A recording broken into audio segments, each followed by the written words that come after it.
Hello friends, welcome to our cooking channel ભારતીય creation.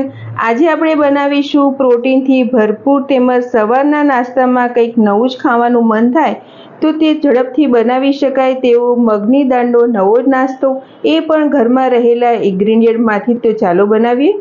પ્રોટીનથી ભરપૂર healthy મગની દાળનો નવો નાસ્તો બનાવવા માટે આપણે 1 કપ જેટલી ફોતરાવાળી મગની દાળ લઈશું. મગની દાળને આપણે ક્રશ કરવાની છે, એટલે ગ્રાઇન્ડર જાર લઈશું અને તેમાં આપણે આ મગની દાળને નાખીશું. મગની દાળને આપણે પહેલા સાઈડથી એક સારા કપડાથી કોરી કરીને લૂછી લઈશું અને પછી તેને ઉપયોગમાં લઈશું. હવે આપણે આને એકદમ ઝીણી ક્રશ કરી લઈએ. તો ફ્રેન્ડ્સ, આપણે મગની દાળને સરસ રીતે ક્રશ કરી લીધી છે અને જે તે સોજી હોય છે તેવી સહેજ દાણેદાર રહેશે. હવે આપણે એક મિક્સિંગ બાઉલ લઈશું અને તેમાં જે ક્રશ કરેલી દાળ છે તે નાખીશું. તેમાં હવે આપણે ગરમ પાણી મિક્સ કરીશું, જેથી ક્રશ કરેલી દાળ છે તે સરસ રીતે પલળી જાય. પાણીનું પ્રમાણ આપણે જેટલી દાળ લીધી છે તેટલું જ લઈશું, એટલે આપણે જેટલી વાટકી દાળ લીધી છે તેટલું જ આપણે ગરમ પાણીનો ઉપયોગ કરવાનો છે. અત્યારે આપણે 1 વાટકી જેટલી દાળ લીધી હતી, એટલે આપણે એટલું જ ગરમ પાણી મિક્સ કરીએ છીએ. ગરમ પાણી મિક્સ કરવાથી જે આપણે દાળને ક્રશ કરીને રાખી છે તે સરસ રીતે પલળી જશે. હવે જે આપણે આ દાળ ક્રશ કરેલી ગરમ પાણીમાં છે તેને 10 થી 15 મિનિટ માટે રેસ્ટ આપીશું. લગભગ 10 મિનિટ જેવું થઈ ગયું છે અને આપણે જોશું જે આપણે મગની દાળને ક્રશ કરીને પલાળવા માટે મૂકી હતી તે સરસ રીતે પલળી ગઈ છે. હવે આપણે આને બીજા મિક્સિંગ બાઉલમાં લઈશું. ક્રશ કરીને પલાળેલી જે મગની દાળ છે તેમાં આપણે અમુક મસાલા કરીશું. એ માટે આપણે 2 મોટી ચમચી જેટલી લસણ અને મરચાંની પેસ્ટ લીધી છે તે લઈશું. અડધું નંગ કટ કરેલું ઝીણું સમારેલું કેપ્સિકમ, 1 નંગ જેટલું ગ્રેટ કરેલું ગાજર, થોડા ઝીણા સમારેલા લીલા ધાણા, ટેસ્ટ પ્રમાણે મીઠું મિક્સ કરીશું. અડધી ચમચી મરી પાવડર, અડધી ચમચી જેટલો અજમો, જેને આપણે હાથેથી સાઈડથી મસળીને પછી મિક્સ કરીશું. અડધી ચમચી જેટલી વરિયાળી, તેમાં આપણે 2 ચમચી જેટલું દહીં મિક્સ કરી દઈશું. દહીં તમે ખાટું કે મોળું જે હોય તે લઈ શકો છો. હવે આપણે પહેલા બધા જ મસાલા અને જે વેજીટેબલ લીધા છે તેને આપણે જે મગની દાળ પલાળીને રાખી હતી તેમાં સાઈડે પહેલા મિક્સ કરી દઈશું. વેજીટેબલ ઉમેરવા ઓપ્શનલ છે, જો તમારે ઉમેરવા હોય તો ઉમેરી શકો, તેના વગર પણ તમે આ નાસ્તો બનાવી શકશો. વેજીટેબલ ઉમેરવાથી નાસ્તો આપણો સહેજ હેલ્ધી થશે અને બાળકોને આમ વેજીટેબલ ખાતા નથી હોતા, આવી રીતે ઉમેરીને તમે ખવડાવી શકો છો. હવે આપણે બધું સાથે મિક્સ કરી લઈએ. બધું આપણે સરસ રીતે મિક્સ કરી દીધું છે. હવે આ નાસ્તાને બાઇન્ડિંગ આપવા માટે આપણે તેમાં સોજી મિક્સ કરીશું. અત્યારે આપણે 2 ચમચી જેટલો સોજી લીધો છે. સોજીને પહેલાં આપણે સાઈડે મિક્સ કરી દઈએ, પછી જરૂર લાગે તો આપણે બીજો સોજી મિક્સ કરીશું.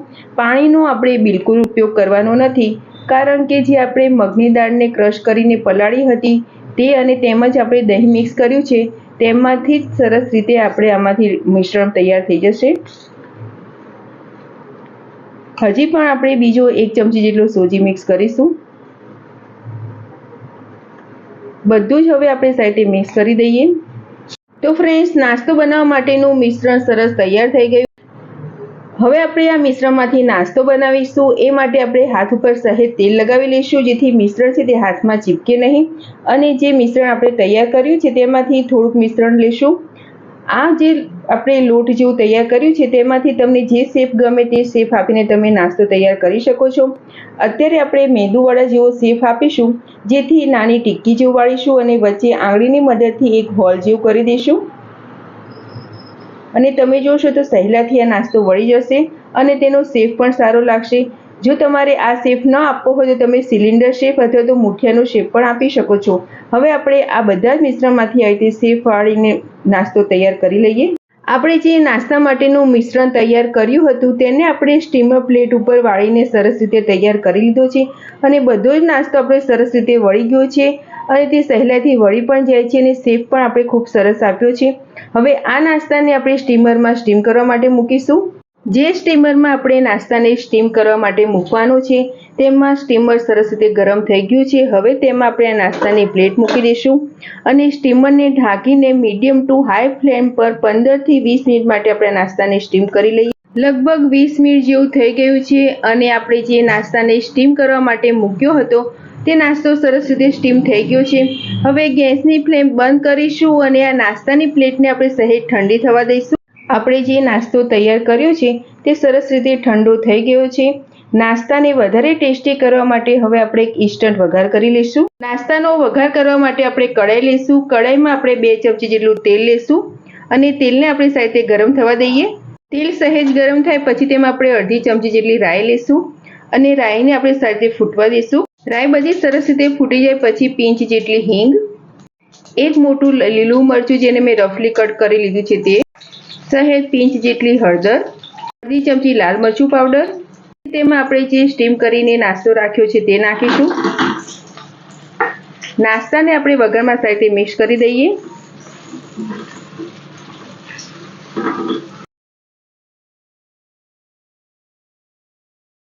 બધા જ નાસ્તાને આપણે વઘારથી સરસ રીતે કોટ કરી લીધો છે. ગેસની ફ્લેમ બંધ કરીશું અને તેની ઉપર સહેજ આપણે લીલા ધાણા સ્પ્રિંકલ કરી. દાળનો એકદમ ટેસ્ટી અને ચટાકેદાર નાસ્તો તૈયાર છે. હવે આપણે આ નાસ્તાને સર્વિંગ પ્લેટમાં સર્વ કરીશું.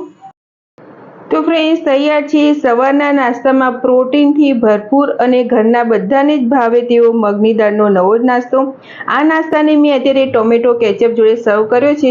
તમે તેને ચા સાથે તેમજ ગ્રીન ચટણી સાથે પણ લઈ શકો છો. બનાવવામાં એકદમ સિમ્પલ અને ખાવામાં ખૂબ જ ટેસ્ટી નવા નાસ્તાની રેસીપી તમને સારી લાગી હોય તો મારા વિડીયોને લાઇક, શેર અને આવી જ નવી રેસીપી જોવા મારી ચેનલને સબસ્ક્રાઈબ કરજો. મારો વિડીયો જોવા બદલ થેન્ક યુ.